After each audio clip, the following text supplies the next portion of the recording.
What is up, everybody? It's me Melon back in the video, and I'm gonna tell you how to get a keyboard, a custom keyboard. So firstly, click off the YouTube app and then download Gboard right here, Gboard.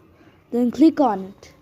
After downloading, and click on theme and then click the plus icon, and you have a bunch of choices to pick.